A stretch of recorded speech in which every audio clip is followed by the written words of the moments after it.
کان ساجدہ۔ میرے نبی صلی اللہ علیہ وسلم کی والدہ ماجدہ کتنا پیارا منظر نقشہ کھینچ دیے، فرماتی ہیں لوگوں جب میرا سونا میرے بطن کے اندر آیا اللہ نے میرا نصیب ہی بدل دیا، میرا مقدر ہی بدل ڈالا۔ اللہ نے جب اللہ کا وہ پیار نبی میرے بدن کے اندر میرا سونا نبی آیا، کہتی ہیں میری ساری زندگی بدل گئی۔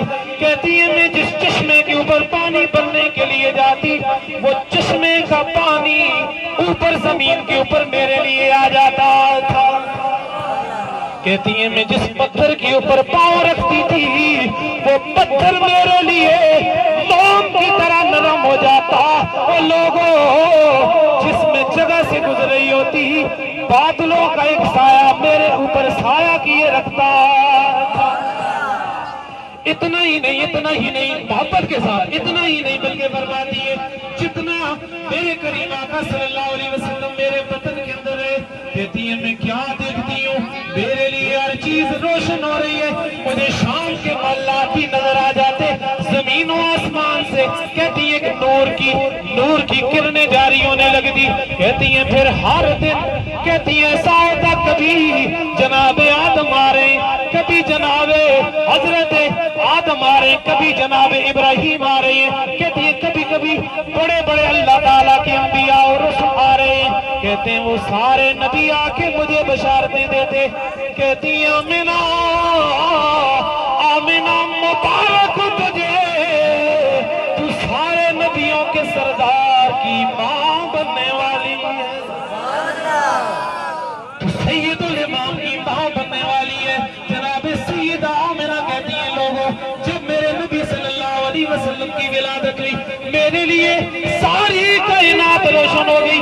مکے کے اندر بیٹھ کے میں نے شام کے محلات دیکھ لیے، اتنا نور کہتی ہیں کہ جب سبز رنگ کے اس کپڑے کے اندر میرے نبی صلی اللہ علیہ وسلم کو لپیٹا جا رہا ہے، کائنات کا وہ نبی جس کے لیے اللہ نے یہ ساری کائنات بنائی، کائنات کا وہ نبی جس کے لیے اللہ تعالیٰ نے یہ ساری کائنات کا نقشہ بنایا، میرے نبی صلی اللہ علیہ وسلم کی والدہ فرماتی ہیں جب میرا سونا آیا فرائی تو کانا مقہولا، میں نے دیکھا میرا نبی سرما لگا کے آیا۔ بھائی کوئی کائنات کے اندر اتنی بڑی محفل ہے، کوئی ایسا بندہ بھی آیا کہ جو دنیا کے اندر آیا وہ اللہ نے اس کو سرما لگا کے بھیجا ہو، کوئی ایسا بھی آیا جس کو اللہ نے تیل لگا کے بھیجا ہو، اور کوئی ایسا بھی آیا جس کو اللہ نے غسل کرا کے بھیجا ہو، کانا طاہرا مطہرا محترم منورا، کوئی ایسا بھی آیا ہے جس کو اللہ تعالیٰ نے نور کا فوارہ دے کے بھیجا ہو، جس کو اللہ تعالیٰ نے خوشبوؤں کا محلہ دے کے بھیجا ہو، اور پھر فرمایا کانا ساجدہ، میرا نبی کائنات کے اندر آیا سجدہ کرتے ہوئے۔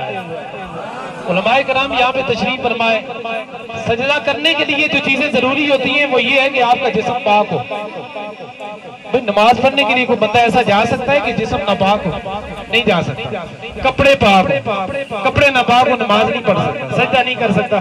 جس جگہ پہ سجدہ کر رہا ہے وہ جگہ پاک ہو، یہ تین چیزیں پاک نہ ہو سجدہ نہیں ہوتا۔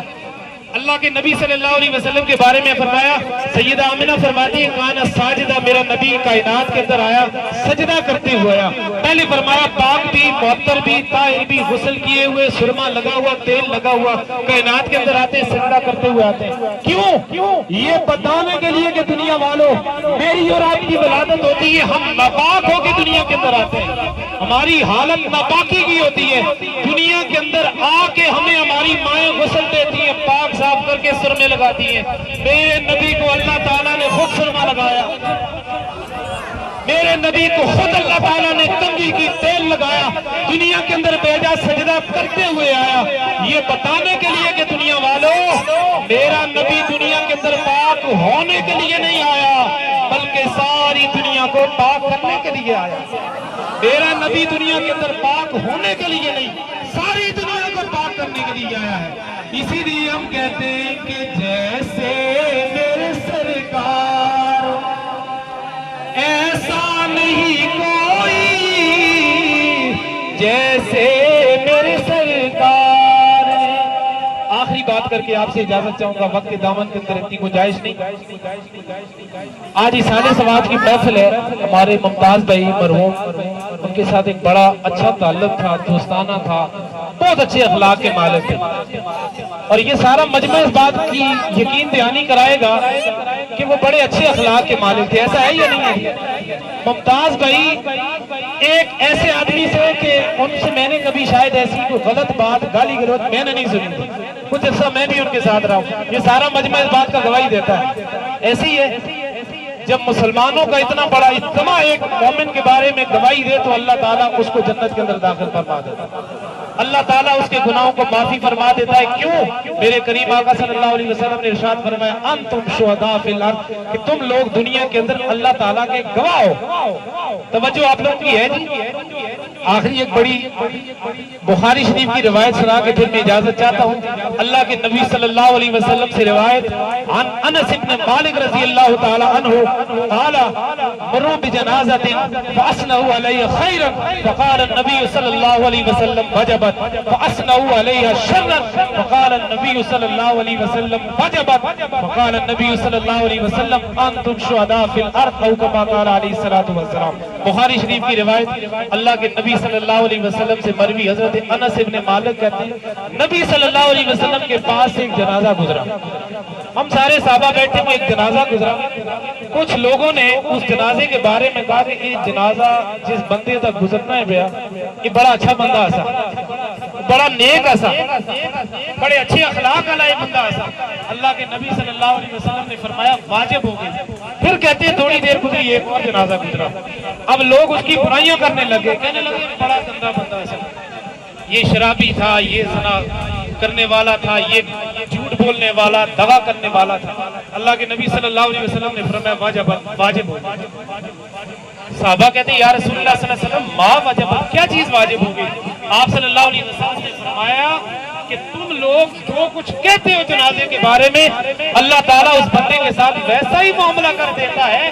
تم نے پہلا جو جنازہ گزرا تھا تم نے کہا کہ یہ جنازہ بڑا چنگے بندے تھے، بہت اچھا یہ بندہ تھا، واجبت، میں نے کہا کہ اس کے لیے جنت واجب ہو گئی۔ دوسرا جنازہ جو گزرا اس کے بارے میں تم نے کہا کہ یہ بندہ چنگا نہیں تھا، یہ بندہ گنہگار تھا، فرمایا اس کے لیے جہنم واجب ہو گئی۔ اللہ کے رسول صلی اللہ علیہ وسلم نے فرمایا انتم شہداء فی الارض، کہ تم دنیا کے اندر لوگوں کے گواہ بن کے بنائے گئے ہو۔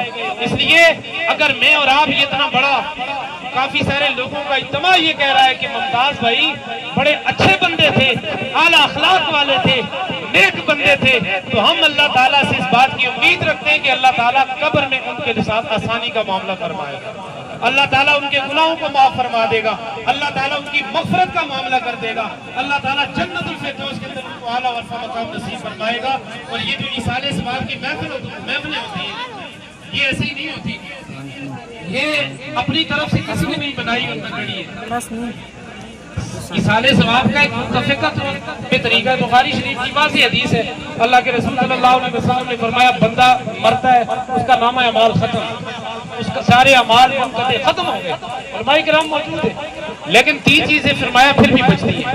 ایک فرمایا اس کا علم زندہ رہتا ہے، ایک اس نے اگر کوئی نیکی کا کام کیا ہو وہ زندہ رہتا ہے، نیک اولاد فرمایا اس کے لیے جب تک اس کے لیے جو کچھ کام کرتی رہتی ہے، تلاوت کرتی ہے، اس کے لیے بعد میں اِسالِ ثواب کرتی ہے، وہ قبر میں مرنے کے بعد بھی اس کو پہنچتا رہتا ہے۔ ان بچوں کے بارے میں مجھے آج پتہ چلا ان کے خاندان کے 2 بچے شاید حافظ بن رہے ہیں، 2 بچے تھے، ایک بچہ۔ اب مجھے یہ بتائیں وہ بچہ جب تک تلاوت کرتا رہے گا ان کو اِسالِ ثواب ہوتا رہے گا، ایسے ہی ہے۔